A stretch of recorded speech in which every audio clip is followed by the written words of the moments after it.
Hello, everyone. Welcome to today's Protecting Yourself Online webinar with Emily's List. My name is Alyssa Fader. I am the training director with Emily's List, and I'm really excited to be here with all of you today.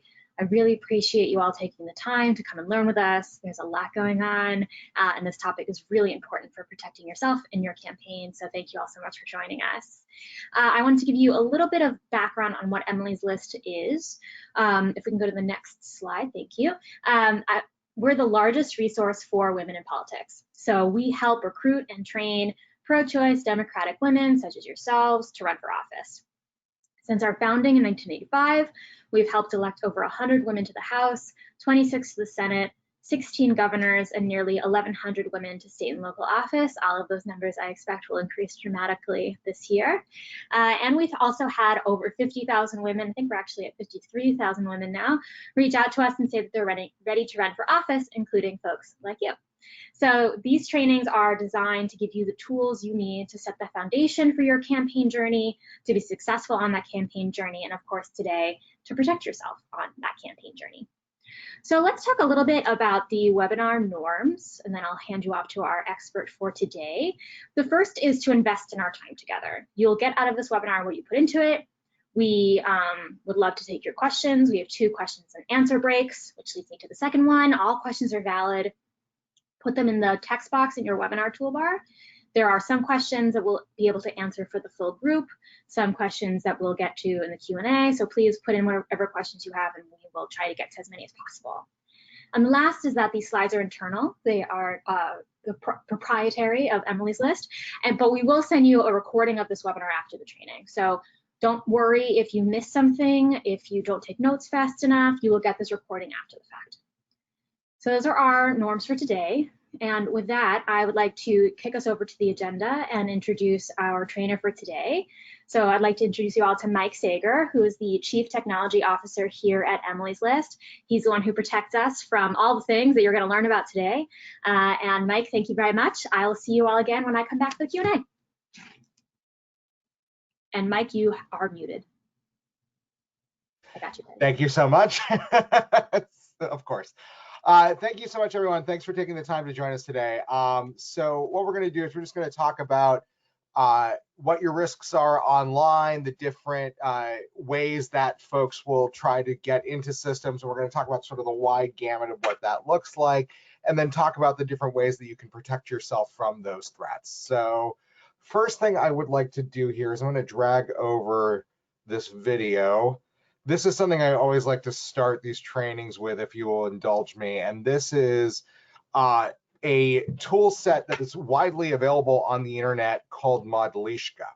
And Modlishka is what's called a reverse proxy. And it is able to capture all the traffic that passes through it for a user, while the user, unless they look up at the actual domain name that they're on, is not going to realize that their traffic is being captured. And so we can see here that this user has 2-factor authentication enabled via text message, and they got the text, they entered the code, and that is all being hijacked by this reverse proxy.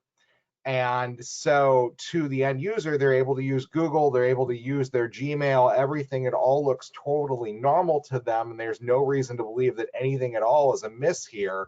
But if you flip to the other side of this, then on the control panel, which is where this has been deployed from, they're able to actually see things like the password and impersonate directly into the session.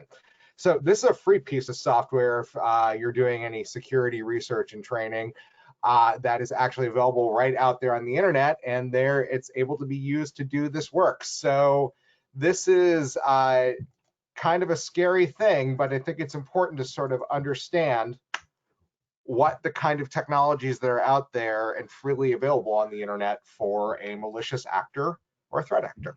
So let's talk about security and privacy. The first thing we got to do is figure out the threat model. What are we worried about? And everyone has different sets of concerns for their threat model. They're not unique to an individual. They are also about those around them. Also, please forgive me, I'm in my basement layer here at home, and my young children appear to be running around upstairs. So if you hear some stomping and things like that, hopefully I will not get BBC dadded. But the threat model, this is important to understand that it's you need to get a sense of what you're protecting against. And a lot of times there's sort of a disproportionate reaction of people read things on the internet and feel, oh, I have to be worried about this. And they're worried about, spend a lot of time protecting themselves against one thing, but that's not actually what the likely threat is. So it's important to say, what is my risk? So for US campaigns, and this is what up and down the ballot, whether it's at running for Congress, running for Senate, all the way down to running for local offices and things of that sort, foreign government election interference is a real thing. This is happening all up and down. It's probably more focused on federal, but there's reason to believe that there may be some actions that are in lower levels as well. And also some of these folks, these persistent threat actors, have a long time horizon, and they understand that people who are running for one office today are probably going to move up the chain, and the earlier you can get in, the more information you can gather. But that's one area. A bigger area is in the campaign space. We send a lot of money around. We are transferring funds via wire transfer and things like that. And so financial attacks are increasing dramatically within our space. We move lots of money, we do it quickly, we do it via invoices. And so that's something that we're going to see frequently, and something that we are seeing frequently out there right now. We're not the only sector that has to worry about this. Real estate has a big part of this, and there's a lot of stuff in that space as well, but this is common. And then there's commodity malware, just sort of the nasty stuff that's out there on the internet. So like you click the wrong link, you download the wrong file, things like that. Or you're delivered a malicious ad that got past the screening on that ad network, and it leveraged some update that hasn't, or leveraged some vulnerability that hasn't been patched or updated by Microsoft or whoever, and suddenly you've got ransomware on your computer. So there's a lot of different things that we need to be thinking about here, and concerns that we have that aren't just like the big scary, like the big scary stuff, but it's just the more common criminal stuff. Now, within that, talk about campaigns, we also need to be thinking about the friends and the family of those around us. And this is something that a lot of us don't necessarily think about, is that, you know, maybe the campaign and the campaign staff, the candidate and the campaign manager, et cetera, have done all this work to secure themselves. But if their spouse has the ability to unlock every single account because things are shared, and then they are not using that same level of operational security, then a lot of the work that we're doing can be undone by pushing on a different point that is maybe less secured, a less hardened target. So one thing that's often conflated, and I like to talk about, is the difference between privacy and security, and the difference between convenience and total privacy.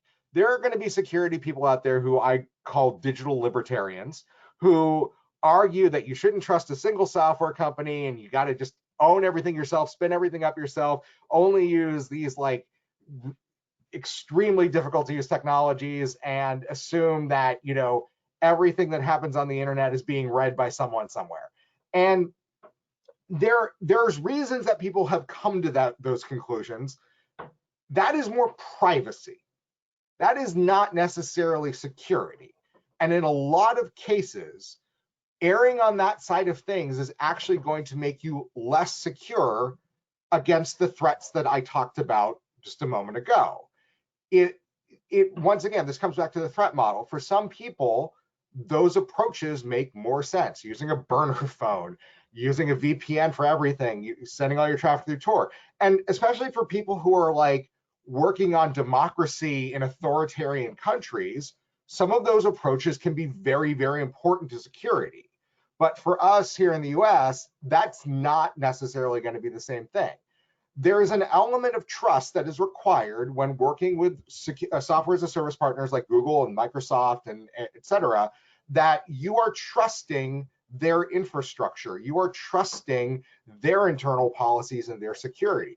In most cases, that's going to be the right move to protect you against the overwhelming amount of stuff that's out there. So as I've said before, that may not be an option in some countries, but for us, it is. So who are the threat actors that we're concerned about? And so I'm going to start to talk about that. This depends. And it's for folks, US folks, it's working on elections. For federal elections, in a lot of cases, that's going to be these foreign actors. Now, there are other folks who, these foreign state actors, I should say. These are military, this is military, foreign intelligence services, things like that, who are actively working to disrupt US elections. There's also other actors, some of them may be domestic, many of them are foreign, that are purely working for financial reasons. So it really, once again, comes back to what are you protecting against? And so let's talk a little bit first about APT-28, that's Advanced Persistent Threat, Fancy Bear, one of the two Russian threat actors responsible for hacking the DNC in 2016. And they're part of the GRU, which is a successor agency to the KGB. It's Russian military intelligence. This is not just someone in their basement. This is an office building where people show up every day. They swipe in their cards. You can actually trace some of like the phishing emails where you see the volume starts at about 9 a.m. Moscow time, sort of drops off around lunch, and then picks back up until 5 when everyone goes home. People go into their office. Probably are going in their office right now. They same thing going on there. Probably everyone's working from home, but I don't know that. And it's the same kind of thing. It's an office. It's a job. In addition, there's also Cozy Bear, Cozy Bear is the FSB, which is the successor to the KGB. It doesn't matter. It's interesting to know there, but these are competing agencies with inside Russian military intelligence. This in particular, this slide I always like to include, because this is the person who my understanding is this is the person who sent the John Podesta email. And I want to be clear that there's an actual face, there's an actual person, lives in Russia, he has a job, this is his job. This is the FBI wanted poster for that work. This person who got into, I actually admittedly don't remember if this was the DNC or if this was the Podesta email, but it's a real person on the other end of this who's doing this work. It's not an amorphous blob. It's not a big agency. There's a human. It's a human actor who is trying to get into things. They're smart, they learn, and they over time are going to try to adapt. They're going to adapt to our techniques and change. So other threat actors, there's lots of non-nation state actors, the Chinese government, North Korea. North Korea funds a lot of their nuclear program through things like ransomware. Iran, all these are different threat actors who are in the space. Like, we are not just talking about, everyone has this image of hackers as being people with weird hair sitting in dark rooms and listening to like goth industrial music. And it's just not the way it is. It's a day job and people go and do this. And we have people here in the States who do this. So how do hackers get into your account? So this is a simplified version of some matrices that are out there, where it's basically they gain access, that's usually via phishing, they establish persistence, and then they exfiltrate, and then they use that to continue the cycle over and over again. So they'll get in, they'll figure out ways to essentially keep themselves in. Oftentimes that's just changing the locks. So if they steal your password, then they'll log into your account and change your password so that you can't get in and kick them out. And then they'll pull out what they want, and then they'll repeat the cycle all over again. This is, I show this, you don't need to know any of this in here except to say that this is the initial access column over here on the far left side. Let me see if I've got the little highlighting tools here. So yeah, here we go. So I got this little initial access column over here. See how short this is? It's just a few things. If you can stop the threat actor here, then none of this is stuff you need to defend against. But if you can't stop this, then you have to worry about all of this. All right. So how does your account get hacked? You get phished. So you're tricked into entering credentials on a fake site, responding to an email, providing stuff, things like that. Compromised password reuse. So this is one of my favorite stories to tell. So back in the early 2000s, I was online. I signed up for it was like a random dating site that I'd signed up for at the time because it was single. And I used a email address that I have a domain name, so I just always use different email addresses that were associated. I would associate with the site I was signing up for. And then I was bad. I reused the same password at the time throughout the internet. This was before we knew not to do that. And that was one thing I did is I signed up on that site, kind of forgot about it, didn't even think another thing about it. About 15 years later, I noticed in my spam inbox, I started getting messages sent to the email address of that site with my password in it saying, we know all these details about you. It was a classic scareware email, and pay us money or we're going to reveal it. And it was literally a site I'd logged into maybe once or twice, but it had the password. These sites, like old sites on the internet, you go and you create a login for it, you kind of forget about it, then all these sites will still exist, even if the companies themselves shut down, things like that. These databases frequently still exist, and different hackers will find these databases on the internet, and then they will crack those databases, usually by exploiting some vulnerability or something in there, and they'll dump all the data out of it. And then suddenly, if that site didn't do their security correctly and like we're storing your password just in plain text or something like that, then suddenly they got a good email address and a password associated with it. And so they'll start trying it in other places. You'll see in phishing sites, because so many people reuse their passwords, you'll see phishing sites for things like Netflix and stuff like that, because your guard is down. Like, well, who cares if they get into my Netflix account? So they'll see that I watch John Mulaney specials. Woohoo! But it's because of password reuse that information can then be used to get into something far, far more valuable. And because it's a human adversary on the other end of the line, they know that they can do that. Keyloggers, another common thing that's out there. I mean, it's not as common as it used to be, like where something will get installed in your computer, will be monitoring what you type in, and then it sends it back to a separate server. Reuse pins. So if you use the same pin over and over again, that even if you have a strong password, but you can set a pin and use the pin to identify yourself, you're only as good as the weakest point in the chain.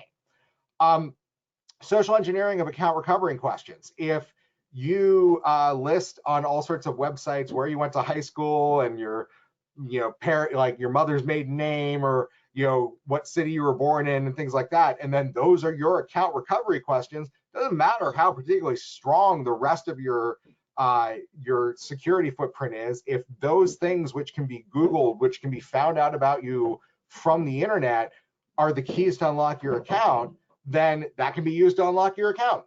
There's a thing called SIM swap attack, where and this is usually more for targeted stuff, but not necessarily politically targeted stuff, where a malicious actor will attempt to get you to authorize transferring your cell phone number over to another phone. In some cases, depending upon who your phone carrier is, there may be ways to get around the authorization aspect. And if all of your text message, two factors, or account recovery and stuff is tied to your phone number, and then your phone number gets stolen from you, that can be used to break into your accounts. And we've seen that happen frequently. In some cases, with one particular cell phone company, because the security on moving phone numbers between SIM cards is not that robust, there's actually been situations where walk into like a reseller store or something, and they'll give the person behind the counter $500 or whatever, if it's a target they really want to get into, to move the phone number. A few years ago, there was a writer for Wired, Matt Honan, who went through this, who had dealt with this whole process and wrote a whole article about getting SIM swapped, and then it was used to chain through different accounts. because the hacker ultimately wanted to steal his Twitter handle. So there's lots of other ways within the account recovery process that, if you don't tighten it up, can leak data out about you that can then be used to unlock your accounts. Phishing is the single most common method. It targets personal accounts and corporate accounts. Attackers will try everywhere they can, and they understand that people are using both kinds. And phishing can be anything from an email that looks like it comes from a trusted party or like your boss or something that says, hey, I need you to do a task for me. Yeah, and usually these are called gift card fraud. They say, oh, can you go and buy gift cards? I'm going to surprise the staff. Don't tell anyone that we're doing this, and then just send me the numbers once you have it, and I'll send it out to everyone. Down to the really sophisticated stuff that we saw in 2016 that was targeted against the DNC, D-Trip, et cetera. Email link phishing. This over here is actually a version of I believe this was the Podest email. It's not, it's pretty close. But email link phishing, it creates a sense of urgency. It tries to make you panic. It tries to shut off the rational, skeptical part of your brain and make you think, oh my gosh, if I don't do something about this now, then I'm going to have a really big problem. And so it will frequently appear in context. It will appear from a recognized name. But sometimes, in some cases, if you are really truly being targeted, even clicking might be enough to compromise your account. So it's stop, take a look at what it is, make sure, and when in doubt, for stuff like this, Google, for example, has a lot of things in place where if there's a suspicious login attempt, they're going to stop it. So if you get an email from Google that looks like it's from Google that says someone has your account, change your password right now, click, click, click, click, click, do not trust that. Worst case scenario, if you do need to do that, you log in through google.com, don't click it from the email. It's the same thing that if you get a text message or a phone call that claims to be from your credit card company, from the phone company, something like that tries to tell you there's been fraud or something of that nature, don't reveal any information, don't confirm anything to the person who's calling you. Say, thank you, I'm going to call back at a number that I know and go further. And so it's like Amazon's not going to call you for fraud. Like if you'll get a pop-up inside Amazon.com. Google is not going to just email you. You'll get a pop-up inside the application. Facebook will give you a pop-up, a notification directly in the application or when you open the app on your phone. If it's from your credit card company, just hang up the phone, look on the back of your credit card, call the number, ask for the fraud department and say, did you just call me?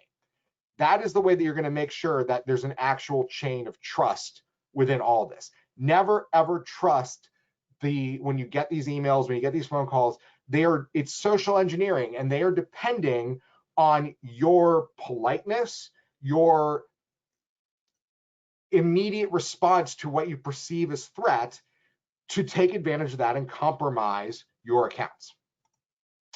Talking a little bit more about phishing and things like that, a slide from my friend David over at Google, the likelihood that your respective account is going to be hijacked. So you are 10 times more likely for your account to be hijacked if it was in a breach. You're 40 times more likely for your account to be hijacked if a keylogger was installed on your computer at some point. And you are 500 times lower bound more likely to have your account hijacked if your account credential was phished.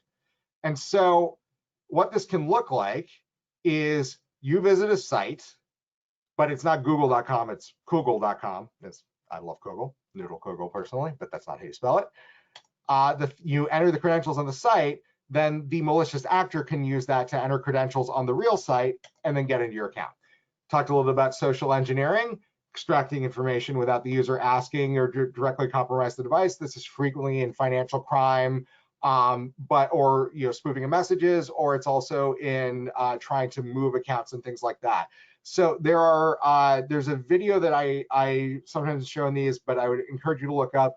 A CNN reporter named Donnie O'Sullivan did a story where he talked to this social engineering hacker named Rachel Tabak, who she's a white hat hacker. She works on the side of good, but she, with his permission, was able to steal a whole bunch of credit card points from him, or airline points from him, hotel points, and then move him to a middle seat on a flight just using social engineering, just using what she was able to find on the internet. So lots of ways to do these things out there. Personal accounts, and this is a very, very important thing to understand when you're running for office, when you're working on campaigns. Personal accounts are just as targeted as enterprise accounts, and in many cases, more targeted. There is zero marginal cost to an attacker to send a phishing email. And personal accounts, in many cases, do not have the same protections on them as a corporate account. This is this little screenshot, or this little image here, is from the Mueller report, talking about the different, or not, it was from the indictments of the Russian hackers that was done by the Mueller investigation. 4 of these were enterprise accounts, 3 DCCC accounts, 1 DNC account. The other 4 accounts were personal email accounts. These are just as targeted as these. And it is important to understand that you need to protect your personal assets as much as you are protecting, and your organization is protecting, your campaign assets. So I'm going to stop here for the first round of questions.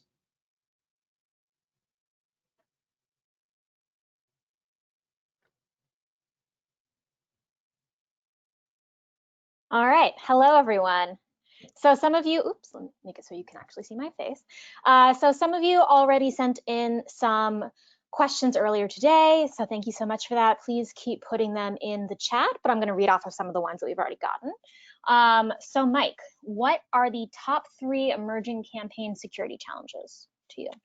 The top 3 emerging security challenges, I think the biggest one right now is going to be wire transfer fraud. And that is something that is happening so frequently right now, where someone in the chain gets phished or hacked in some way, and then those accounts are taken over. This is happening with vendors. It's one of the places that we've seen this, where then the vendor will send a legitimate invoice to the campaign, but with different routing information.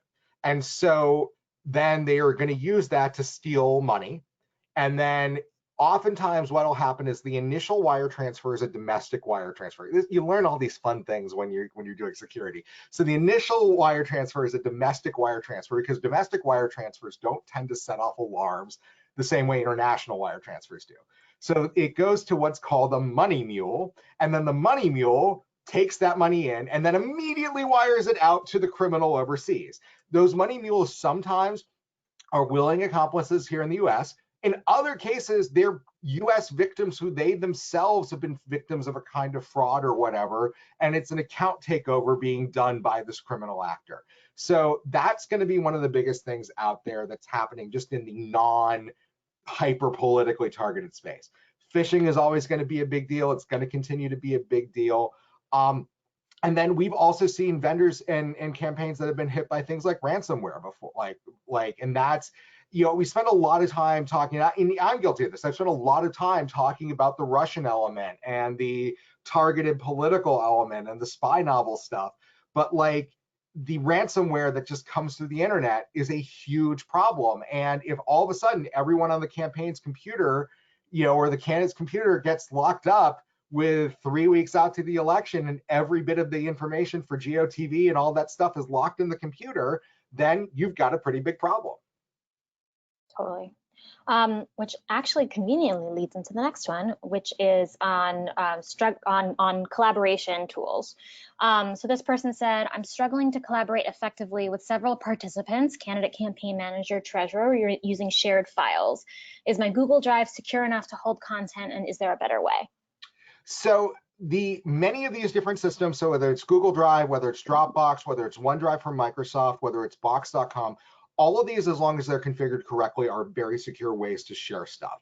With Google Drive specifically, you need to make sure that the sharing settings on your files are restricted to be opt-in, so that it's not just a link on the internet or anyone on the internet can view. And you don't, because like there are search functionalities and the stuff will show up in search results from time to time if you don't have those things set up correctly. I think in a lot of cases, Google, especially on G Suite, is going to be a little more secure by default. And Microsoft, if you're using Microsoft and are on their products, they have a whole campaign offering that's called, I believe it's M365 for campaigns, that out the door is configured secure by default, where they do a lot of the configuration settings up front for security. But when you're talking about file sharing collaboration, Google Drive is absolutely a secure place to do it. Dropbox is secure. Slack is actually generally secure as long as you're on a paid plan. Like a lot of these tools, these enterprise tools that exist out there are secure. Unfortunately, sometimes the secure versions of them are the ones that cost money. On campaigns, resources are tight. These are challenges. And so there are ways to secure many of these tools. In Google especially, there are ways to even secure the very low cost and free versions of it. But you have to understand that you have to sort of understand some of the inner workings to make that happen. Great. And I think last question for now, though we'll get some more later, is from Jasmine in the chat. She wants to know, what are my options for getting a personalized threat management plan? I don't even know who to trust to advise me about how much security/privacy is enough, and does she need that, and all the other related questions. I mean, and hi, Jasmine. I don't know what you're running for and what your profile is, and so it's sort of hard to answer that question. There are absolutely a lot of security consultants who exist out there right now. Some of them exist to sell things, and that it doesn't necessarily mean that their advice is bad, but there are a lot of people out there who go out and say, I'm a security expert, let me help you, and they charge a lot of money, and then they'll do a lot of work on that front. And so I don't have a good answer on this, which is sort of unfortunate. What I would say, if you are working on a federal campaign for office, Defending Digital Campaigns has a significant amount of offerings. They're the FEC sanctioned entity to provide low cost and free cybersecurity services for federal campaigns. They have a whole FEC opinion that gives them permission to do their work. It is not an in-kind contribution. It's a special remit.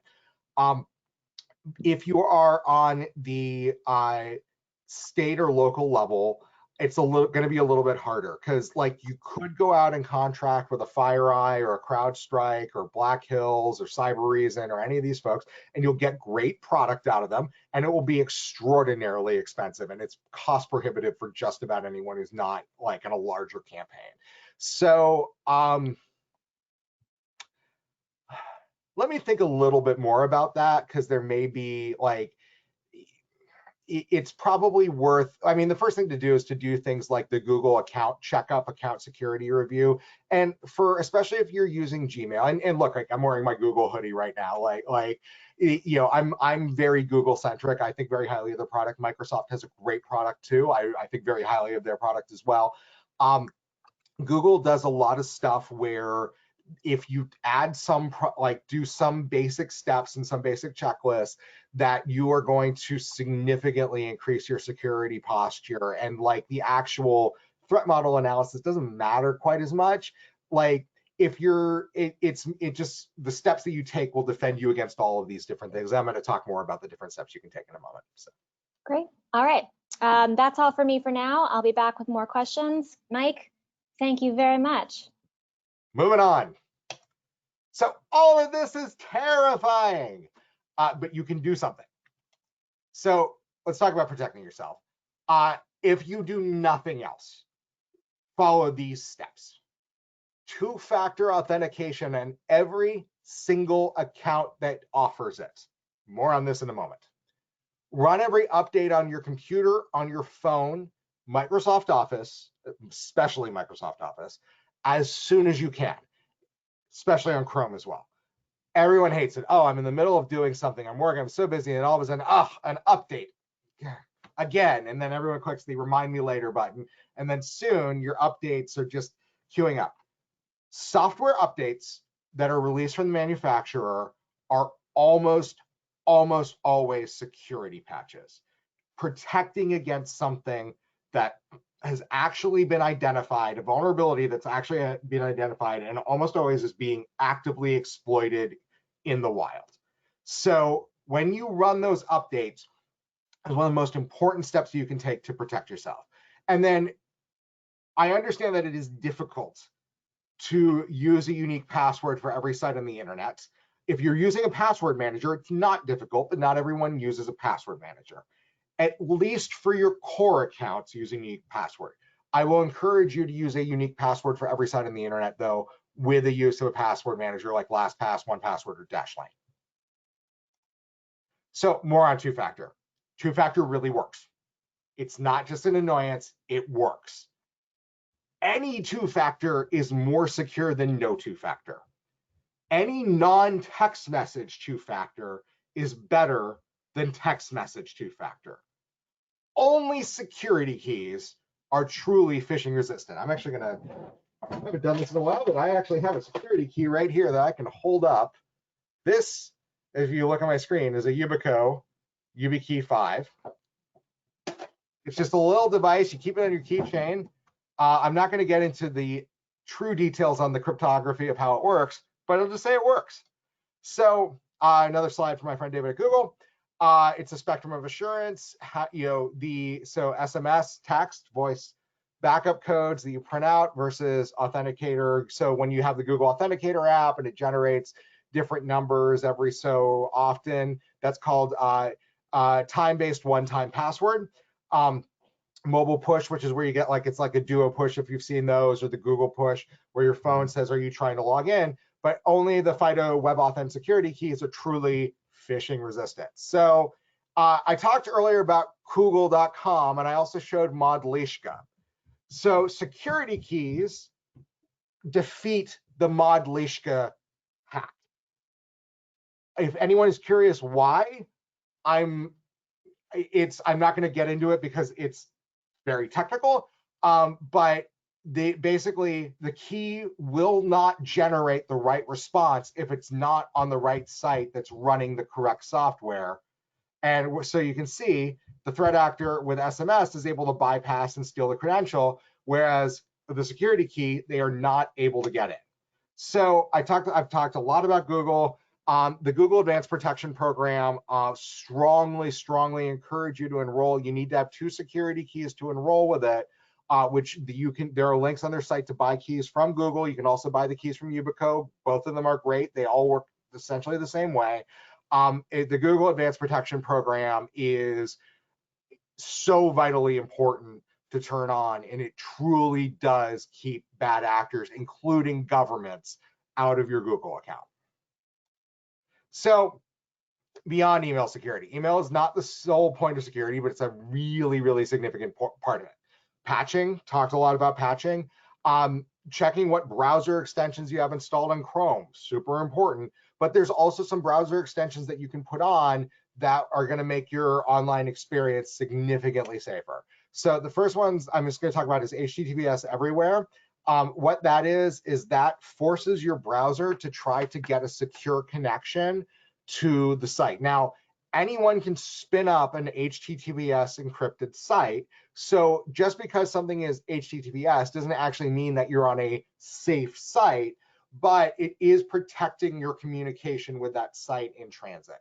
There's also a tool called uBlock Origin. This is ostensibly an ad blocker, but it more is about blocking content on the, blocking loaded content on the internet that's coming from third-party sources. So what that means is frequently that's going to be through ad networks and stuff like that, and it's functionally is an ad blocker. I'm saying this, but I also advertising is a good thing. It helps sponsor sites. It helps get people in this stuff.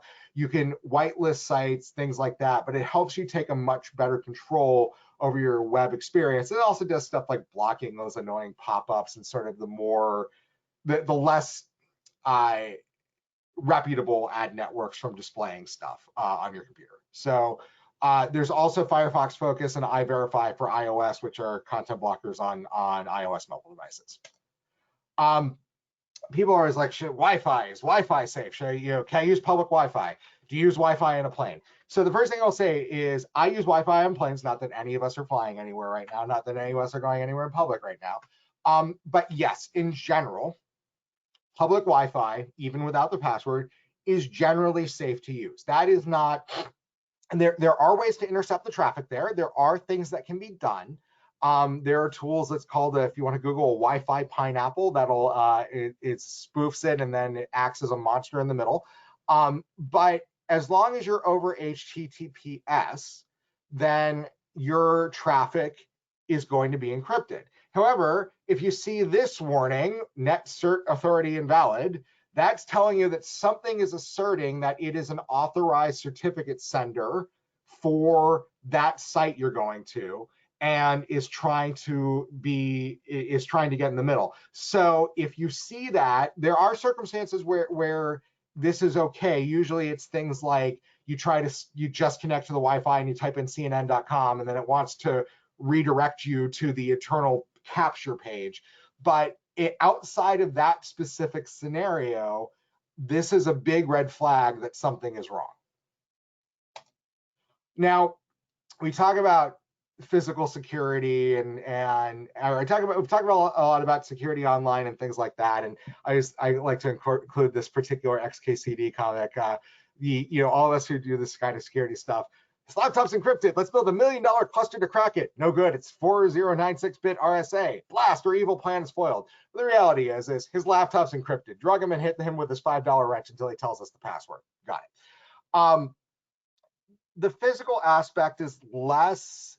If you're in Washington, D.C., you're working on a presidential campaign or a large federal campaign, or you work in government, these are things you have to be more concerned about.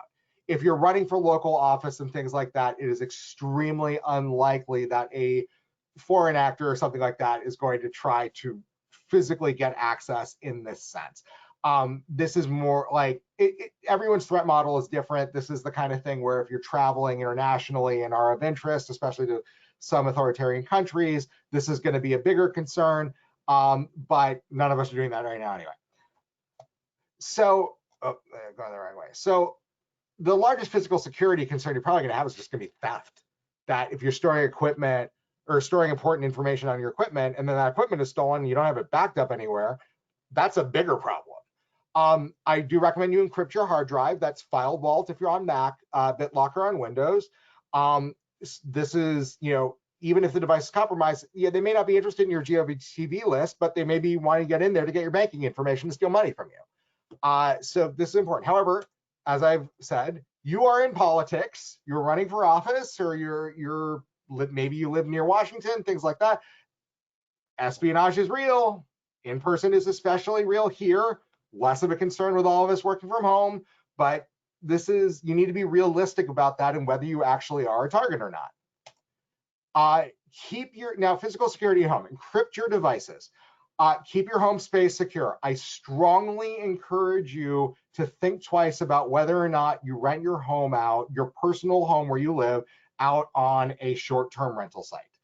A few years ago, there were members of Project Veritas who rented the house of the former communications director of the DNC.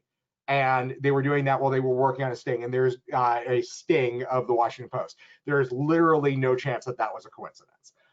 So just bear in mind, if you do list your home on one of these, your personal home where you live on the site, that you need to lock up any electronics you have in a safe when you are not there. Use a privacy screen if you're working on materials in public or on an airplane. We're not flying anywhere. And then be careful about what you discuss in public. Even if a Russian spy isn't listening, a reporter might be.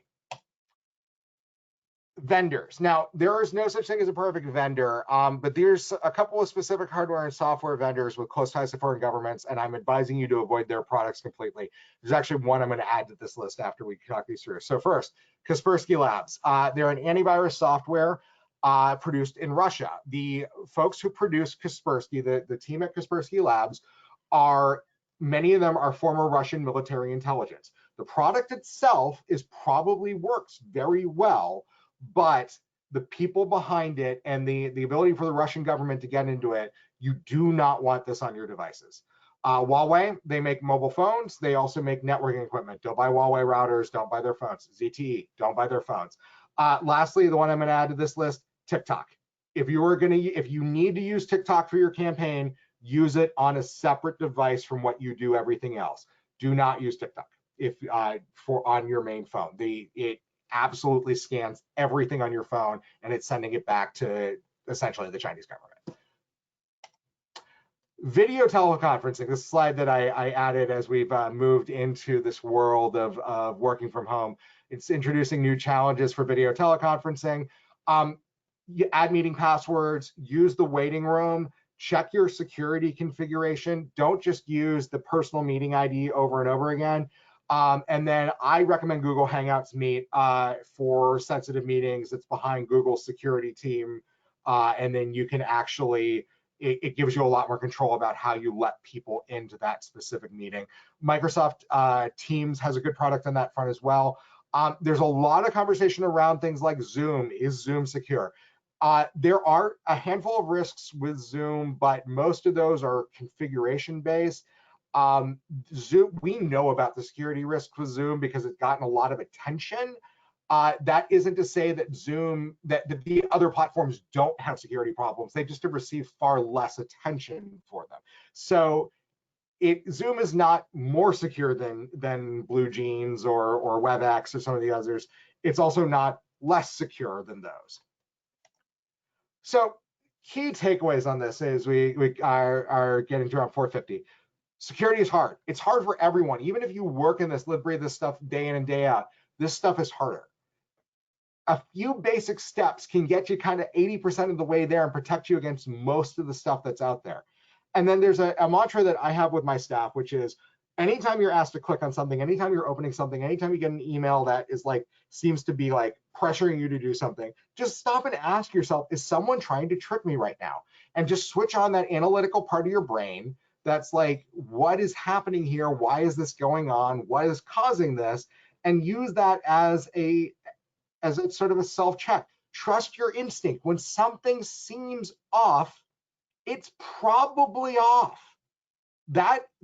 Those instincts about that are actually sometimes right. And it's better to be a little overcautious about this than it is to damn the torpedoes and run straight in. So, questions again.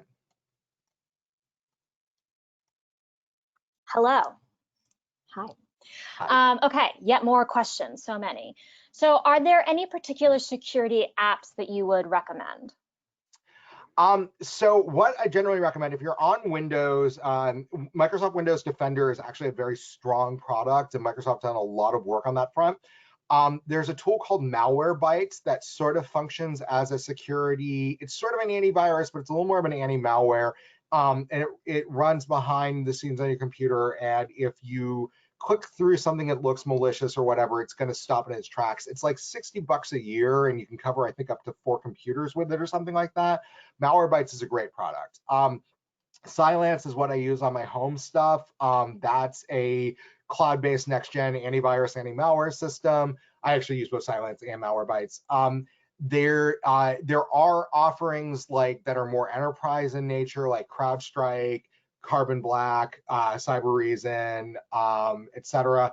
But if you don't have a staff, then those aren't going to they're not generally one-person solutions. Malwarebytes, though, is a great tool. It's strongly recommended. Great. Okay, what is next? Do I need to do all of this if I'm just running for local office?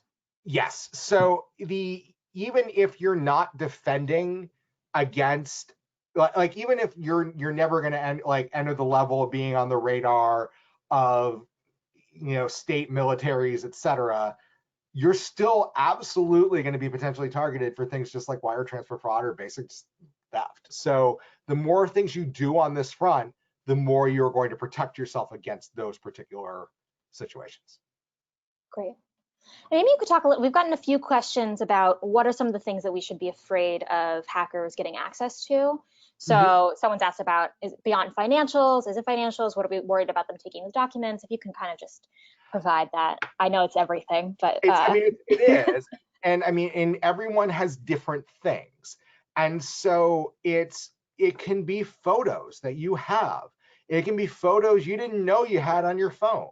It could, and if your photos are backing up to iCloud and you use the same password for iCloud that you used for Netflix and you get your Netflix password phished, then someone suddenly has access to your iCloud, and that means they have access to your photos.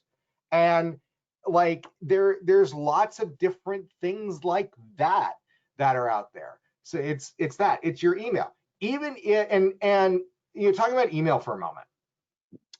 Even if your email has nothing in it, you've never written any email that you wouldn't care was on the front page of the New York Times, your email can be used to steal information from people who trust you.